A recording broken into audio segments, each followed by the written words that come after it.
Muito bem, meus irmãos, quero te convidar a abrir comigo a sua Bíblia no Salmo de número 99. Eu tenho um desejo ainda de um dia conseguir finalizar todo o saltério, ter pregado em todos os 150 salmos desse livro aqui, né? Esse é um inédito que eu ainda não tinha pregado. Mais um para ser riscado na lista. E diz assim o versículo 1: O Senhor reina, as nações tremem, o seu trono está sobre os querubins, abala-se a terra. Grande é o Senhor em Sião, ele é exaltado acima de todas as nações. Seja louvado o teu grande e temível nome, que é santo. Rei poderoso, amigo da justiça, estabeleceste a equidade, fizeste em Jacó o que é direito e justo. Exaltem o Senhor, o nosso Deus, prostrem-se diante do estrado dos seus pés, ele é santo. Moisés e Arão estavam entre os seus sacerdotes, Samuel entre os que invocavam o seu nome. Eles clamavam pelo Senhor e ele lhes respondia. Falava-lhes da coluna de nuvem e eles obedeciam aos seus mandamentos e aos decretos que ele lhes dava. Tu lhes respondeste, Senhor nosso Deus, para eles, tu eras um Deus perdoador, embora os tenhas castigado por suas rebeliões. Exaltem o Senhor nosso Deus, prostrem-se voltados para o seu santo monte, porque o Senhor, o nosso Deus, é santo. Amém, amém. O nome dessa mensagem, o título dela é Santidade Deslumbrante, e ao longo aí da mensagem você vai entender um pouquinho do porquê. Estava comentando hoje na sala de doutrina, né, enquanto nós estudávamos sobre a ceia do Senhor, era a aula de hoje, aula 8, comentando de uma das coisas que mais me deixam feliz, me emocionam no momento da ceia. Não sei como é para você, mas eu já falei isso aqui algumas vezes, inclusive. Aquele momento quando o pastor está ali celebrando, né, e a gente fala, agora comamos todos juntos, e há um peso sobre a igreja, né? Mas não um peso opressivo, um peso da presença do Senhor, um vislumbre dessa santidade, da presença dele, do respeito. Agora bebamos todos juntos. Silêncio. Por alguns segundos, é verdade, mas a gente sente, é quase palpável, né? Isso é majestoso, isso é maravilhoso, isso é sublime. Sublime é aquele sentimento, é aquela mistura de sentimentos. Sabe quando você vê algo que é muito bonito, é belo, mas ao mesmo tempo dá um pouquinho de medo? Isso é sublime.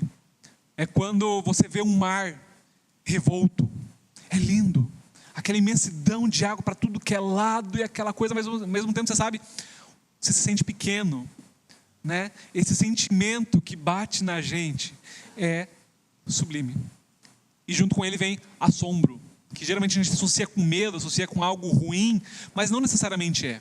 Algo assombroso pode ser algo belíssimo, mas de tão belo, tão grandioso, tão maravilhoso, nos causa esse assombro, esse sentimento de que somos pequenos. E é isso que a santidade do Senhor causa em nós, é esse sentimento, né? C.S. Lewis, ele chama isso de algo luminoso. É esse sentimento, né, de quando a gente encontra algo tão bom, tão santo, tão maravilhoso, mas ao mesmo tempo que a gente tem esse temor santo em nós, né? Esse sentimento, então, luminoso que nós vemos diante da santidade do Senhor, né? E por que nós temos isso também, esse sentimento que nós temos quando entramos na presença do Senhor? Por que ele é comum também a nós quando nós nos deparamos com algo na criação? Porque na criação a glória do Senhor é tão grandiosa, a sua santidade, ela é tamanha que ela extravasa, e ela alcança um pouquinho na criação. É isso que Isaías fala, né, já que estamos falando de santidade, aquele texto famoso de Isaías 6, muitos missionários já foram chamados ao campo através desse texto, né, quando ele termina ali dizendo, Senhor, eis-me aqui, envia-me. Mas em Isaías 6, versículo 3, quando o profeta ainda está ali, né, tendo um momento de maravilhamento diante da presença do Senhor, diz assim, falando sobre os serafins, e proclamavam uns aos outros, santo, santo, santo é o Senhor dos exércitos, a terra inteira está cheia da sua glória. Os serafins que voam diante do trono do Senhor, cada um com 6 asas, que cobrem o rosto, os pés, e voam, Eles estão proclamando dia e noite diante do Senhor: santo, santo, santo é o Senhor Deus Todo-Poderoso. A terra está cheia da glória do Senhor. O que eles estão dizendo? Na criação você vê um eco da glória do Senhor. Na criação você vê uma pontinha, você vê uma sobrinha da glória, da santidade dele que alcançou. Então quando você vê um mar, e isso te causa essa sensação, é uma sensação muito fraquinha, muito opaca, mas que te remete à sensação do que seria estar face a face com o próprio Deus, ver a glória dele, né, que está impressa um pouquinho, bem pouquinho, na sua criação como um todo, né? E hoje nós vamos falar nesse salmo, como eu disse, né, sobre a santidade do Senhor. O salmo todo, ele trata sobre a santidade, ele reflete a santidade, tem aí o refrão, né? Ele é santo, aparece 3 vezes aqui. E, enfim, esse é o tema principal, tanto do salmo quanto da mensagem de hoje, né? Então, mais uma vez, versículo 1, e presta atenção nos imperativos agora, né, nesse salmo. Se você não prestou atenção nisso na primeira leitura, preste atenção nisso. O Senhor reina, as nações tremem, o seu trono está sobre os querubins, abala-se a terra. Olha a linguagem forte, né? Grande é o Senhor em Sião, ele é exaltado acima de todas as nações. Seja louvado o teu grande e temível nome, que é santo. Rei poderoso, amigo de justiça, estabeleceste a equidade e fizeste em Jacó o que é direito e justo. Exaltem o Senhor, o nosso Deus, prostrem-se diante do estrado dos seus pés, pois Ele é santo. Ele é santo. Então, você vê, são vários imperativos, né? Exaltem, louvem, façam isso. E a pergunta é, por quê? E a resposta, porque Ele é santo. Porque Ele é digno de ser adorado, Ele é digno de ser exaltado. Ele reina. Ele é um rei, amigo da justiça. Que maravilhoso isso. O nosso governante, o nosso rei dos reis, o Senhor sobre todos os senhores, é um Senhor amigo da justiça. É um Senhor cuja justiça está ao lado dele. Esse é o nosso rei. Um Deus santo. Um Deus que não é subordinável. Um Deus que não é contaminável. Esse é o nosso Deus. Isso é maravilhoso, né? Santo é a palavra, é o adjetivo que mais descreve Deus na Bíblia, né? Se você pesquisar por todos os adjetivos de Deus, maravilhoso, conselheiro, forte, enfim, todos os adjetivos que você quiser, santo é o que mais aparece, é o que mais se repete ali, né? Então o salmista começa: o Senhor reina e as nações tremem. E só aqui nós já temos muita coisa para falar. O Senhor reina sobre todas as nações tremem diante dele. Isso é muito bom, irmãos. As maiores potências militares que você possa imaginar, com as suas ogivas nucleares que botam medo em um monte de gente, essas nações devem tremer diante do Senhor. Os exércitos marchando poderosos que causam pavor nos seus inimigos, esses devem tremer diante do Senhor. Nações poderosas economicamente, soberbas, com índices de desenvolvimento humano, índices de IDH altíssimos. Diante do Senhor, essas nações poderosas tremem e devem tremer. Um dia estarão lá, seus governantes estarão diante do Senhor, os seus povos estarão diante do Senhor, porque todas as nações um dia estarão diante do Senhor, e diante do Senhor todos nós trememos. Diante dele tremam as nações. O seu trono está estabelecido sobre toda a terra. Ele é Senhor de toda a terra. Mesmo as nações pós-cristãs, mesmo as nações que viraram as costas para Deus, depois do muito que o Senhor fez por elas, mesmo nações onde o evangelho é proibido, e nós acabamos de ouvir aqui sobre perseguição aos cristãos é uma realidade, irmãos, em uma grande parte de países. E mesmo nesses países onde fecharam as portas para o evangelho, disseram: a palavra desse Deus, esse evangelho, esse Jesus não é bem-vindo aqui. Essas nações um dia estarão diante do Senhor e tremerão. O Senhor reina. Não tem portas fechadas para Ele, não tem fronteiras fechadas para Ele. não tem poderes, não tem salas de trono, não tem sala oval, não tem gabinetes presenciáveis que se fecham para ele, porque o Senhor reina. Diante dele todas as nações tremem. Dele é a terra e a sua plenitude. Às vezes nós somos contaminados por uma teologia errada, né? Algumas pessoas imaginam Deus e o diabo numa queda de braço, né? E Deus fica ali tentando puxar para o seu lado, e o diabo tentando puxar do outro, e Deus tentando angariar para si mais algum território ali que o diabo tomou. Irmãos, não é assim. Quando a palavra do Senhor diz que o mundo jaz no maligno, e de fato o mundo jaz no maligno, não está falando de geografia, está falando de um sistema corrupto, mundano. É esse mundo, esse sistema que nós vivemos e que perfaz tudo. Esse sistema jaz no maligno, mas a terra é do Senhor. Ele o confiou aos filhos dos homens, a nós, para nós cuidarmos como regentes dessa terra, como cuidadores, como mordomos que somos, mas ela pertence ao Senhor. Cada nação, cada cantinho desse lugar, cada centímetro quadrado de terra e de água que existe nessa bolinha que a gente chama de planeta, é do Senhor.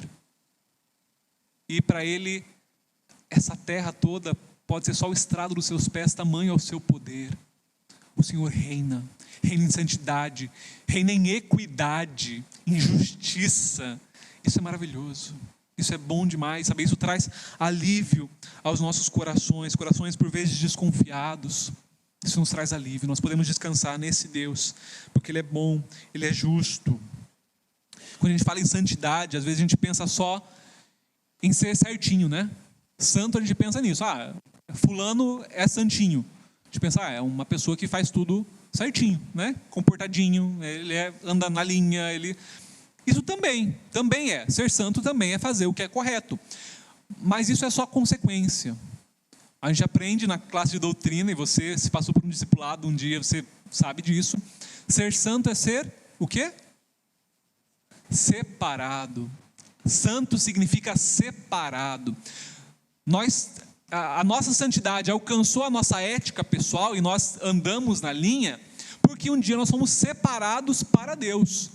Um dia nós fomos desligados desse mundo aqui, nós cortamos os nossos vínculos que nos uniam a esse sistema mundano. Eles foram desligados, separados, e agora nós estamos unidos a Deus. Fomos separados, designados para a sua obra, né? Assim como no passado o Senhor por vezes separava alguns utensílios no seu templo, né? Tinha lá aquele vaso que era separado só para ser usado para a lavagem das mãos dentro do templo do Senhor, e aquilo era santo, aquilo era consagrado. Agora nós não vivemos mais esse tempo de consagração de coisas, porque o Senhor derrama o seu Santo Espírito em pessoas, em vasos de barro, e santifica pessoas, não mais coisas. E Ele te separou, assim como tinha utensílio separado só para o serviço do Senhor, você agora também foi separado para Deus. O seu ser por completo, o seu tempo, seus talentos, seus recursos, seus dons, a sua vida é para a glória do Senhor, porque você foi santificado, você foi separado. E por isso a gente tenta ser certinho, por isso a gente tenta ser comportadinho, para glorificar a Deus com o nosso comportamento, um comportamento justo, também reto diante do Senhor. Mas isso é consequência de uma separação.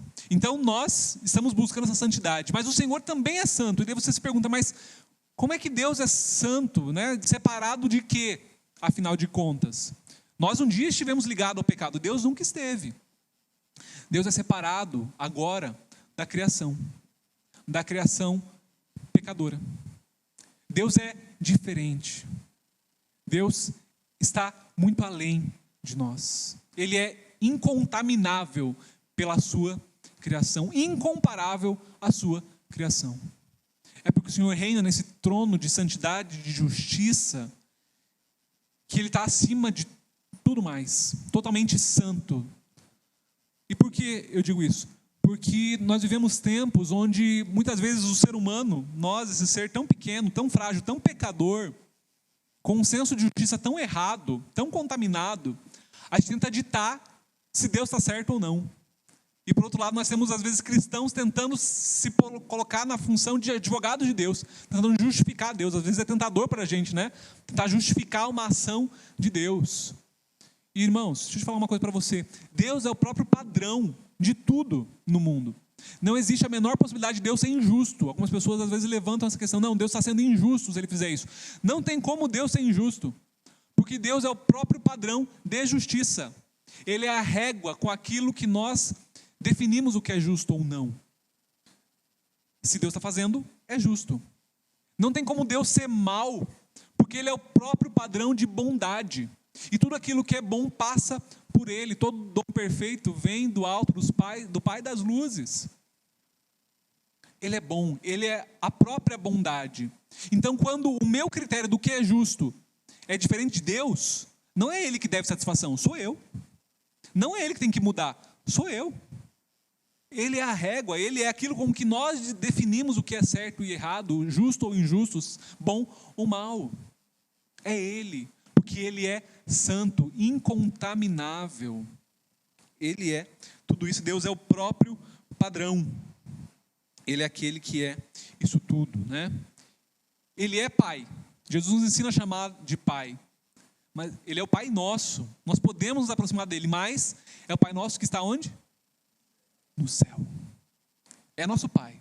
Nos chama de filhos, mas entre na presença dele com reverência, porque ele está nos céus. Esse é o Pai, sim.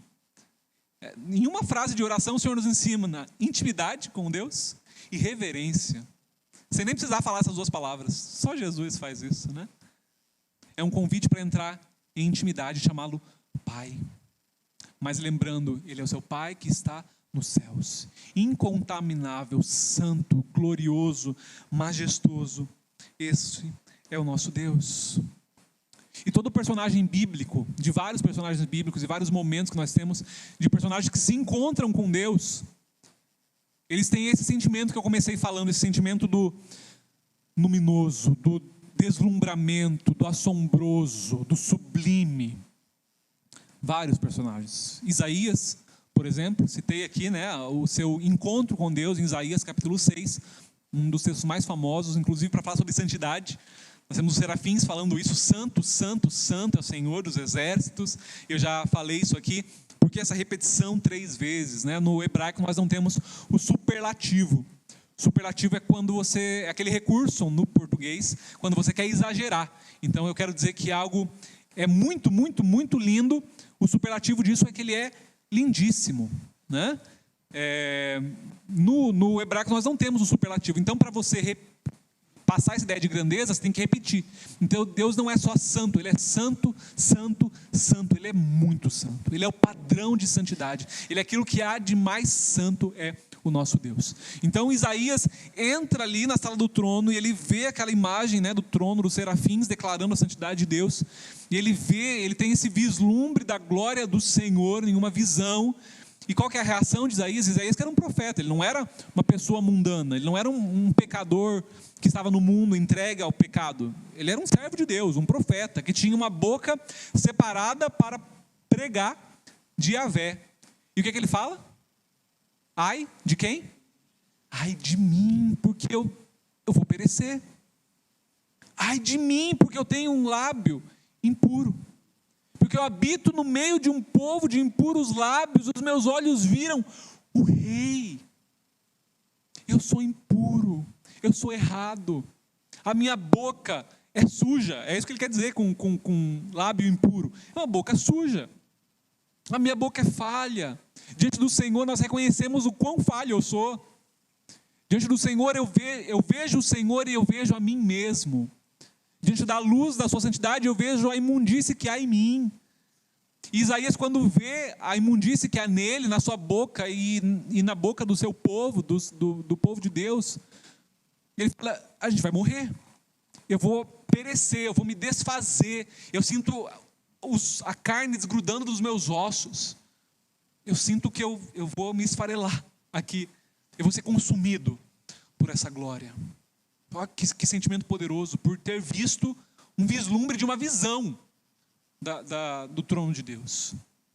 Outros personagens, em Apocalipse nós temos a visão do trono de Deus, nós temos os anciãos lançando as suas coroas diante do Senhor e se prostrando com o rosto em terra. Nós temos as multidões se prostrando em adoração diante do trono do Deus Altíssimo. Multidões já lavadas pelo sangue de Cristo, já refeitos, já ressuscitados, mas ainda se prostram diante do Cordeiro e o adoram. Jó, que não vai até a presença de Deus, mas a presença do Senhor vem até Jó no final do livro ali, num redemoinho, uma coisa que a gente chama de teofania, uma demonstração física do poder da presença de Deus. Quando Jó que passou, a gente fala da paciência de Jó, e de fato, um homem afligido na sua essência, perdeu tudo, enfim, mas na verdade se você ler o livro, você vai ver que em vários momentos Jó reclama do que aconteceu com ele, Ele se vê injustiçado e ele até cobra uma satisfação do porquê isso aconteceu comigo, e Deus se encontra com ele e fala assim: você quer cobrar uma coisa? O que você quer? Fala para mim. Você estava cobrando uma satisfação? Estou aqui agora, o que você quer? Vamos entrar em juízo? E Jó fica calado. Diante do Senhor ele fala: eu coloco a mão na minha boca e eu não vou falar mais nada, eu fico emudecido. Eu achei que eu ia cobrar, eu achei que ia dar de dedo na cara dele. Quem sou eu? Quem sou eu diante desse Deus? Agora eu entendi. Ele só vislumbrou uma teofania. Não foi nem o próprio Deus. Ele só teve um vislumbre, um pedacinho da glória de Deus, da santidade de Deus. E ele se colocou no seu lugar. E todo o sentimento de justiça falho caiu por terra. Não só no Antigo Testamento, no Novo Testamento a gente tem isso também. Diante de Jesus, que é Deus, Pedro, ali num dos seus arroubos, que só Pedro tinha, nós temos ele lá no Monte da Transfiguração. Nós temos um grupo seleto entre os apóstolos com Jesus ali, e quando eles veem Jesus glorificado, quando eles veem Jesus transfigurado, eles ficam atônitos. E Pedro começa a falar umas coisas que não tem nada com nada. Vamos fazer uma tenda e vamos ficar por aqui para sempre e tal, não sei o quê. De onde você tirou isso, Pedro? Tá louco, Tem mulher, ele tinha sogra, se tinha sogra, era casado, Vai ficar aqui para sempre agora? Em cima do morro, Tá bobo. A glória do Senhor, um vislumbre da sua glória o deixou atônito. Num outro momento da pesca maravilhosa, você deve se lembrar, tem até musiquinha sobre isso, onde eles estavam lá pescando, não pegaram nada, mas Jesus mandou que jogassem a rede, e o que aconteceu? Puxaram a rede cheia de peixinhos no mar da Galileia, Cheia de peixinhos, e diante disso, desse milagre ali, Pedro fala: Senhor, afasta-te de mim, porque eu sou um pecador. Diante de um milagre que ele vê, ele fala: você é Deus, eu não sou, eu sou pecador, eu não sou digno, eu não mereço estar junto com você no mesmo barco. Vai para longe, para você não se contaminar com quem eu sou, para você não se sujar com a minha sujeira. Mas Jesus não se suja com a nossa sujeira, gente, isso é maravilhoso. Nós temos um episódio onde nós temos um leproso, e existiam regras muito específicas sobre a lepra. Um leproso, ele não podia se aproximar de ninguém, a lepra ainda sem uma cura naquela época, e altamente contagiosa.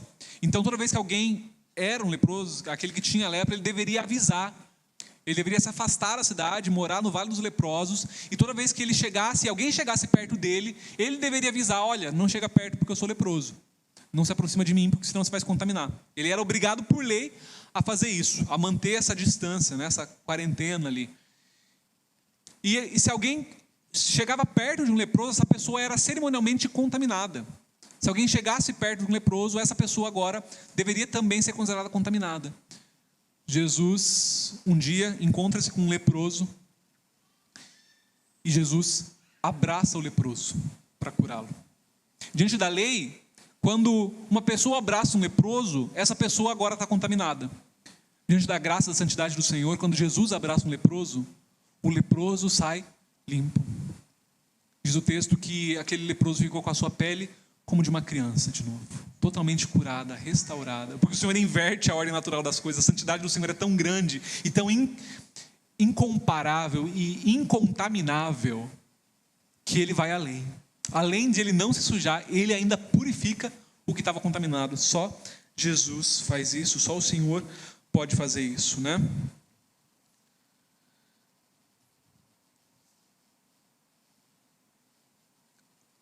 bem.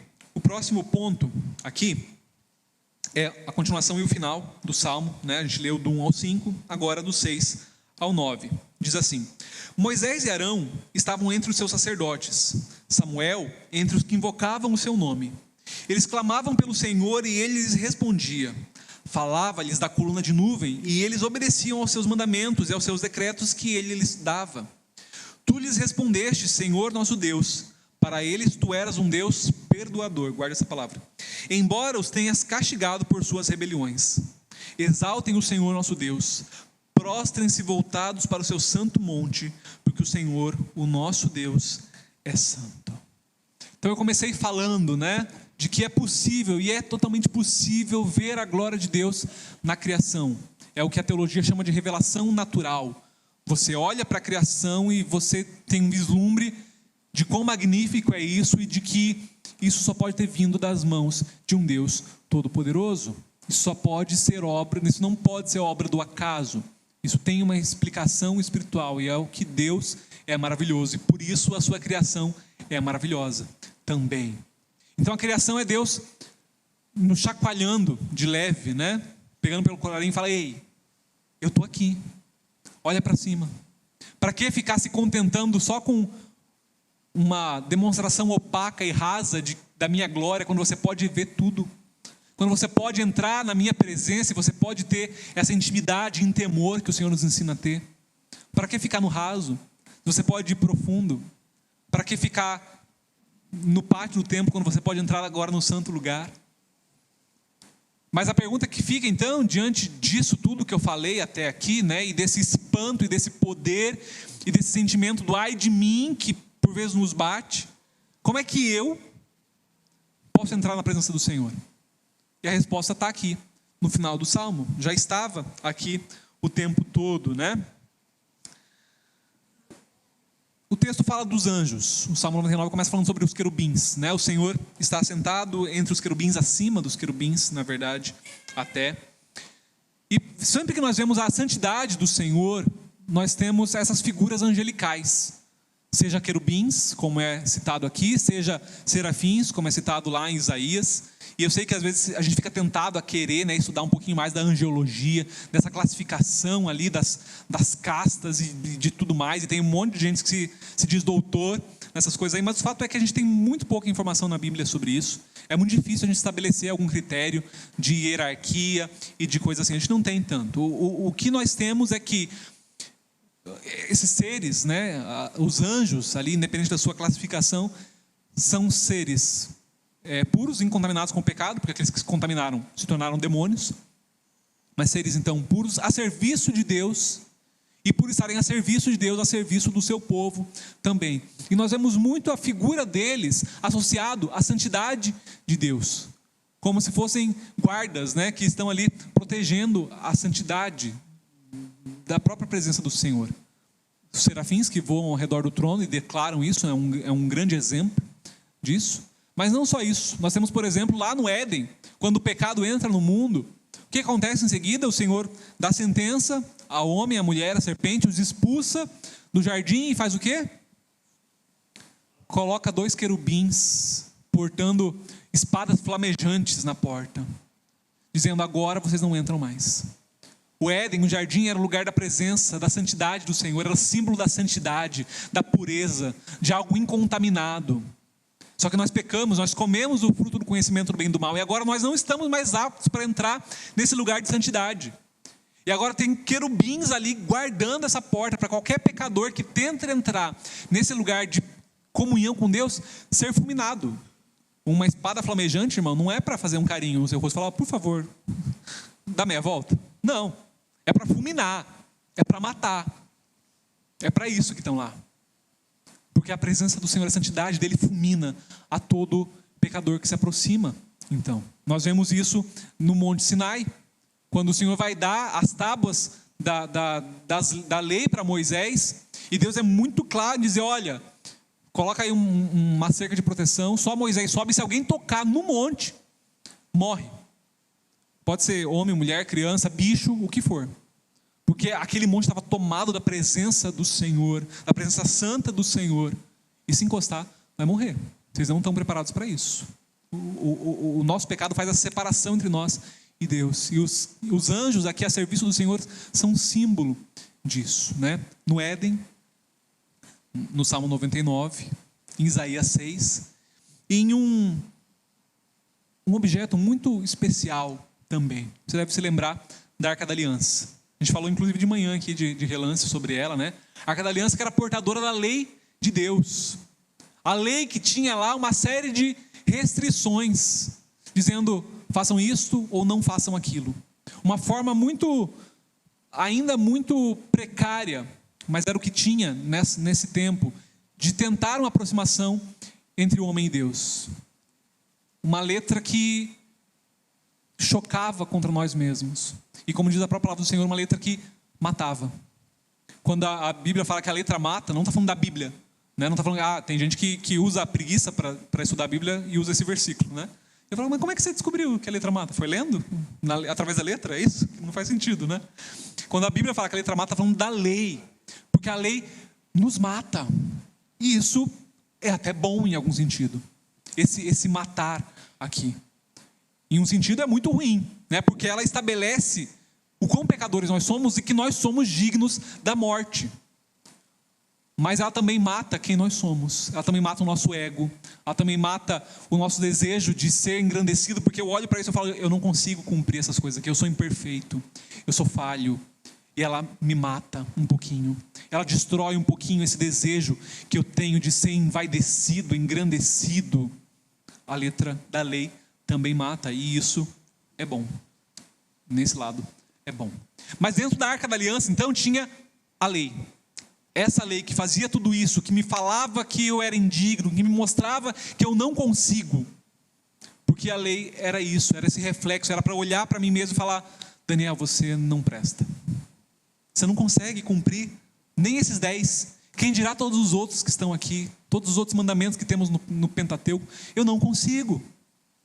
Então a lei me causa esse sentimento de eu não consigo. E a lei estava dentro da Arca da Aliança, que era feita de madeira de acácia, revestida de ouro puro, e na sua tampa tinha o quê? A figura de 2 querubins. E Deus foi muito específico nisso. Ele falou, coloca, é para pôr. Deus foi específico, na verdade, em cada detalhe desse projeto ali do tabernáculo, né? As argolas e as varas e as tendas e, enfim, tudo isso Deus deu detalhe por detalhe. E na Arca da Aliança nós temos os querubins. De novo, com esse sentimento de se afasta. Você é indigno. Você não consegue sozinho. Porque eles falam desse sentimento, né? Você deve ter lido aí uma palavrinha na sua versão, talvez, do Salmo 99, lá no versículo... Vamos achar aqui.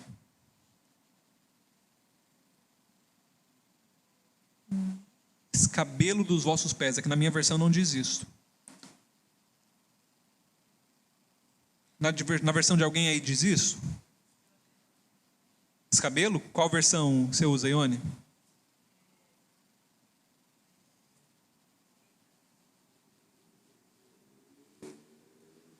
Oi? Qual? Ao meio do quê? Sabe? Tá. Eu estou perguntando porque na minha NVI fala estrado dos seus pés, né? Mas a versão mais comum, que muitos decoraram, é escabelo dos vossos pés. Escabelo, para quem não sabe, né?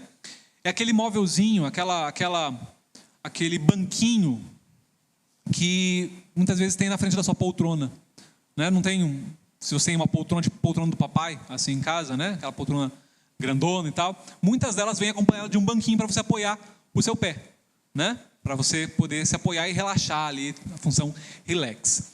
O escabelo era algo muito parecido com isso. Na verdade, o trono dos reis era um trono alto, ele ficava no alto, né? Para ser visto por todo, para passar essa ideia de grandeza. E o escabelo era como se fosse esse banquinho da sua poltrona, que ficava nos pés do rei, porque senão o rei ia ficar com o pezinho, né, balançando assim no trono. Não passa uma ideia imponente, né? Parece uma criança que sentou numa cadeira grande. Então, tinha o escabelo embaixo dos pés do rei. E a Arca da Aliança, por que eu falei da Arca da Aliança? Porque a Arca da Aliança, lá em Crônicas, 1 Crônicas 28, 2, ela é comparada com o escabelo ou o estrado dos pés do rei. Diz assim: o rei Davi se pôs de pé e disse: escutem-me, meus irmãos e meu povo. Eu tinha no coração o propósito de construir um templo, para nele colocar a arca da aliança do Senhor, o estrado dos pés do nosso Deus. Fiz planos para construí-lo. E ele vai dizer que o Senhor não permitiu, como de fato não permitiu. Davi até faz planos, mas não é ele que constrói o templo, é o templo de Salomão, né? Então o texto aí de 1 Crônicas 28 vai falar bastante sobre isso. Mas aqui Davi está dizendo: olha, o meu desejo era colocar lá dentro do templo a arca da aliança, o escabelo, o estrado dos pés do nosso Deus. Esse lugar onde o estrado dos pés do rei é esse lugar onde o súdito vem e se prostra. Vem e toca e pede: rei, tem misericórdia de mim. Rei, julga a minha causa. Rei, olha com favor para o teu servo. A arca da aliança apontava para isso. Pastor, mas você está falando que a arca da aliança ela era um símbolo de afastamento. E era. Ela tinha a lei que me afastava, ela tinha os querubins que apontavam para isso, e não bastava isso, ela ficava no santo lugar, onde só o sumo sacerdote, não era qualquer sacerdote, o sumo sacerdote podia entrar uma vez por ano. Tudo nela apontava para o meu pecado e quão indigno eu sou, exceto um detalhe. Um detalhe na arca apontava para um convite. O detalhe de que uma vez por ano essa arca era aspergida do sangue de um animal puro. Puro. Uma vez por ano, um animal inocente era morto. E o seu sangue era derramado sobre a tampa de ouro da arca. Isso era um símbolo. Vocês são pecadores, mas a partir do sangue inocente derramado por vocês, vocês não são fulminados diante da minha presença, diante da minha santidade. A arca era a junção dessas duas coisas. Você é um pecador, mas existe esperança para você. Você é pecador, mas existe uma forma de aproximação através de sangue derramado, através de sangue inocente derramado. Você pode chegar diante de mim. Se fizer isso, você pode se aproximar de mim. Você pode entrar na sala do trono. Você pode se prostrar diante do estrado, diante do escabelo dos pés do rei e dizer: Senhor, tem misericórdia de mim. Olha para o teu servo. Eu estou aqui. Eu preciso do Senhor. Se tiver o sangue inocente conosco. Por isso que o versículo 8 do Salmo 99 diz isso. Tu lhes respondeste, Senhor, nosso Deus. Para eles tu eras um Deus perdoador, embora os tenha castigado por suas rebeliões. O Senhor por vezes castigou o seu povo por suas rebeliões. Por vezes ainda sofremos algumas consequências das nossas rebeliões pessoais com o Senhor. Sentimos na pele, provamos o amargo gosto do pecado que tomamos deliberadamente. Mas o Senhor é Deus perdoador. Quem diria que o salmo que começa dizendo da santidade do Senhor e dizendo: tremam as nações, o Senhor reina, Ele está sobre o seu trono. É o salmo que termina dizendo: mas o Senhor é conhecido entre eles como Deus perdoador.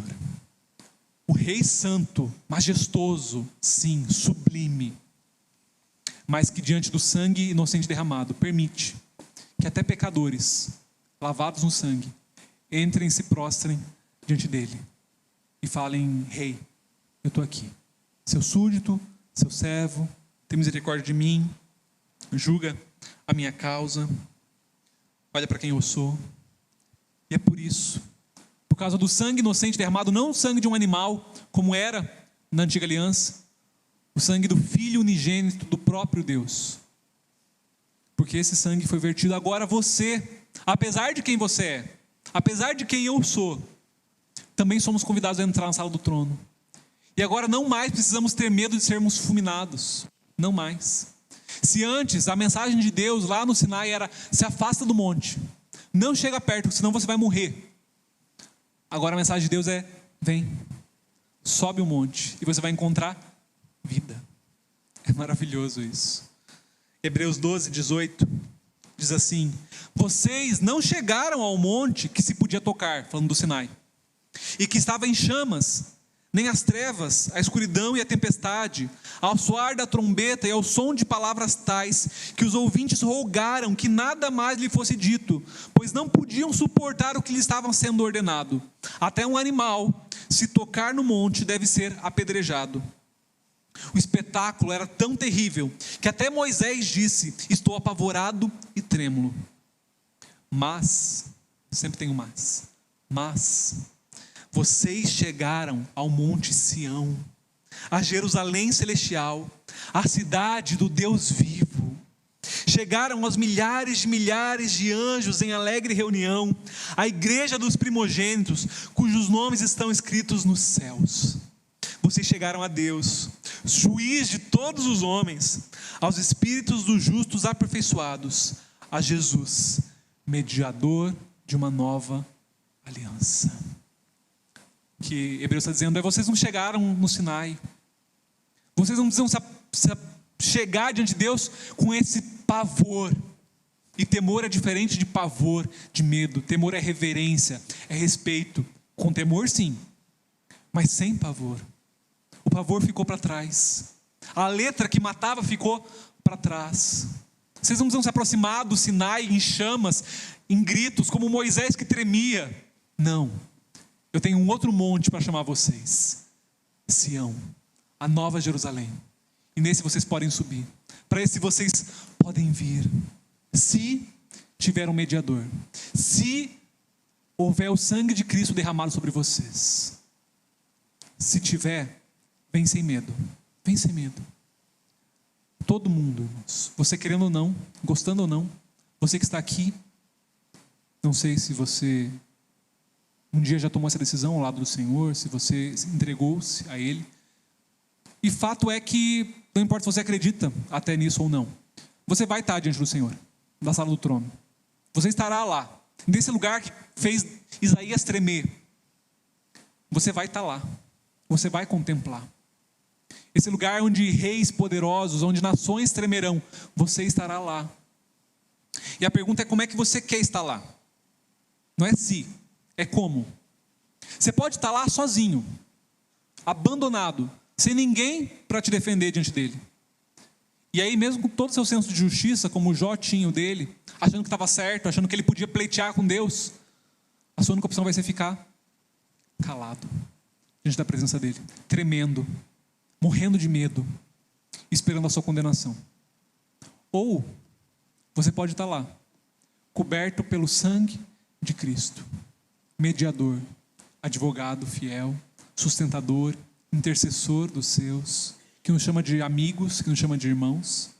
Você pode ter ele do seu lado, nesse encontro com ele. E se você estiver do seu lado, se você estiver coberto do sangue de Cristo naquele dia, meu irmão, que alegria, que felicidade vai ser. Sem mais pavor, só reverência, só contemplando a majestade sublime do nosso Deus, a santidade dele, e desfrutaremos disso para todo o sempre. Então a pergunta não é se, é como você vai estar lá, como você vai se encontrar diante dele, tremendo em pavor, e afundado em autojustiça, confiado na justiça do Cordeiro, que verteu o sangue por você. Como você quer estar lá?